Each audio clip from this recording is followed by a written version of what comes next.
வாழ்க வையகம், வாழ்க வையகம், வாழ்க வளமுடன். குரு வாழ்க, குருவே துணை. ஆக்கத்துறையில் அறிவை செலுத்து, ஊக்கமுடன் முழை, உயர்வு நிச்சயம் அப்படிங்கிற சுவாமிஜி அவர்களுடைய வார்த்தைகளை பற்றி தான் நாம் இப்போ சிந்திக்க இருக்கிறோம். ஆக்கத்துறை அப்படின்னா என்ன? அதே மாதிரி திருவள்ளுவரும் சொல்கிறாரு, ஆக்கம் அதர் வினாய் செல்லும் அசைவிலா ஊக்கம் உடையான் உழை அப்படிங்கிறார். அப்போ அந்த ஆக்கம் அப்படிங்கிற வார்த்தைக்கு நிகரான ஆங்கில வார்த்தைகளை நம்ம பார்த்தோம் அப்படின்னா க்ரியேட்டிவிட்டி, ப்ரொடக்டிவிட்டி, கன்ஸ்ட்ரக்டிவ் வேஸ், இது எல்லாமே ஆக்கம் அப்படிங்கிற வார்த்தைக்கான ஆங்கில சொற்கள். இப்போது ஆக்கத்துறை அப்படிங்கிறது என்னென்ன துறை? கம்ப்யூட்டர் ஃபீல்டா, அல்லது ஒரு அணுசக்தி துறையா, இல்லது எரிசக்தி துறையா, நேச்சுரல் ரிசோர்ஸஸா, நாம் எதை ஆக்கத்துறை அப்படின்னு நம்ம சொல்ல முடியும் அப்படின்னு கேட்டால், நாம் பயன்படுத்தக்கூடிய எல்லா துறைகளுமே எல்லாருடைய நன்மைகளுக்காகவும் பயன்படும் வரை அவை அனைத்துமே ஆக்கத்துறை அப்படிங்கிறதுல தான் வரும். நாம் எந்த துறையில் வேணாலும் இருக்கலாம். அந்த துறையில் இருந்து கொண்டே எவ்வளவு பேருக்கு என்ன விதமான நன்மைகளை செய்ய முடியும் அப்படின்னு சிந்தித்து அதை செயலாக்கும் பொழுது நாம் ஆக்கத்துறையில் பயணிக்கிறோம் அப்படிங்கிறது அடையாளம். இப்போ ஆக்கத்துறையின் மூலமாக சமுதாயத்துக்கு மட்டும்தான் நன்மை வர வைக்கணும் அப்படிங்கிறது இல்லை. நம்ம இண்டிவிஜுவல் நன்மைகள், சமுதாயத்தில் இருக்கிற நிறைய பேருக்கு நன்மைகள், இந்த மாதிரியான விஷயங்கள் வரும் அப்படின்ற மாதிரியாக செய்யணும்.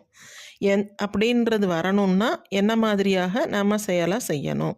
இப்போ நம்ம ஒரு ஆஃபீஸில் ஒர்க் பண்ணுறோம் அப்படின்னு சொன்னால், அந்த வேலையில் நான் எப்படி ஒரு க்ரியேட்டிவிட்டியையோ ப்ரொடக்டிவிட்டியையோ நான் கொண்டு வர முடியும் அப்படின்னு கேட்டால், என்ன மாதிரியாக முயற்சி செய்து அதில் நல்ல ஒரு உத்திகளை நாம் புகுத்த முடியும், ஐடியாஸை செயல்படுத்த முடியுமோ, நம்ம வரம்புக்குட்பட்டு அந்த விஷயங்களை நாம் செய்து கொண்டே வரும்பொழுது நம்முடைய உயர்வும் நிச்சயமாக இருக்கும். அதுதான் சுவாமிஜி அவர்கள் ஆக்கத்துறையில் அறிவை செலுத்து, ஊக்கமுடன் உழை. ஏனோதானோன்னு கடனுக்கு வேலை பார்க்காம எந்த விஷயமா இருந்தாலும் செய்யாமல், கடனுக்கு செய்யாமல் ஊக்கத்தோடு நாம் உழைக்க நமக்கு வெற்றி நிச்சயம், உயர்வு நிச்சயம் அப்படிங்கிறத சுவாமிஜி அவர்கள் கோட்டில் சொல்கிறாரு. சரி, ஒருத்தர் கேட்குறாங்கன்னு வச்சுப்போம், நான் ரொம்ப துன்பத்தில் இருக்கேன், என்ன போய் ஆக்கத்துறையில் உழை, ஊக்கமுடன் உழை அப்படின்னு சொன்னால் நான் எப்படி ஆக்கத்துறையில் அறிவை செலுத்த முடியும் எனக்கு இருக்கிற துன்பங்களில் அப்படின்னு கேட்டால் கண்டிப்பாக முடியும்.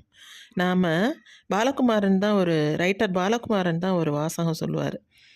நம்ம துன்பத்தில் இருக்கும் பொழுது தான் ஏற்கனவே 100% ப்ரே பண்ணுறோம் அப்படின்னா, இறைவனை நோக்கி பிரார்த்தனைகள் வச்சோம் அப்படின்னு சொன்னால், அந்த பிரார்த்தனையை 200% அதிகமாக்கணும் நம்ம துன்பத்தில் இருக்கும் பொழுது தான் அப்படின்னு சொல்லுவார்.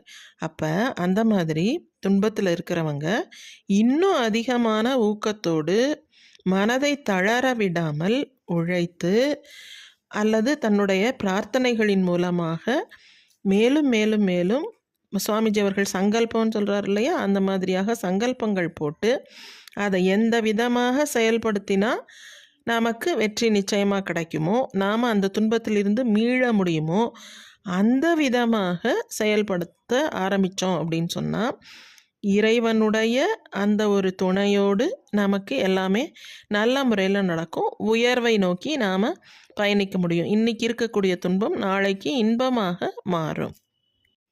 அப்போது ஆக்கத்துறையில் அறிவை செலுத்தணும் அப்படின்னு சொன்னால் முதல்ல நாம் இன்றைக்கு என்ன நிலையில் இருக்கோம் அப்படிங்கிறது நாம் முதல்ல கணிச்சுக்கணும். என்ன நிலையில், எந்த இடத்துல, எவ்வாறாக நான் இருக்கிறேன். அது நம்ம வேலை பார்க்குற இடமா இருந்தாலும் சரி, குடும்ப வாழ்க்கையில் இருந்தாலும் சரி, நம்மளுடைய பொருளாதாரத்தில் இருந்தாலும் சரி, மாணவர்களாக இருந்தாங்கன்னா அவங்க கல்வியில் எந்த லெவலில் இருக்கோம், நம்ம அதை எந்த மாதிரியாக நாம் உயர்த்தி கொள்ள முடியும் அப்படிங்கிறத சிந்தித்து அதற்கான செயல்பாடுகளை திட்டமிட்டு கொண்டு, சுவாமிஜி அதுதான் பிளான் பண்ணுங்க அப்படின்னு சொல்கிறார். எதாக இருந்தாலும் அந்த திட்டமிடுதல் சரியாக பண்ணி கொண்டு அதன் மூலமாக என்னென்ன ஸ்டெப்ஸ் எடுத்து எப்படி செயல்படுத்தினா நாம் எந்த இடத்துல எப்படி ரீச் ஆக முடியும் அப்படிங்கிறத பிளான் பண்ணிக்கொண்டு நன்றாக திட்டத்தை வகுத்து கொண்டு அதன் வழியில் செயல்பட ஆரம்பிக்கும் பொழுது நமக்கு கண்டிப்பாக உயர்வு தான் வரும்.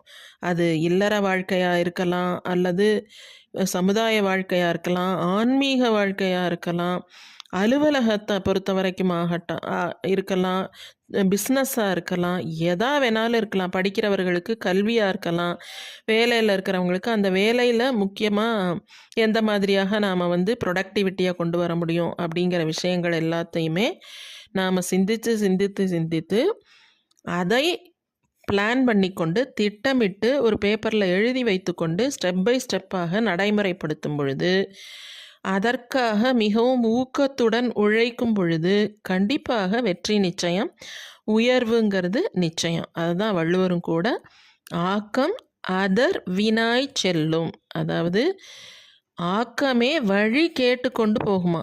யாரை நோக்கி அப்படின்னா அசைவிலா ஊக்கம் உடையான் உழை.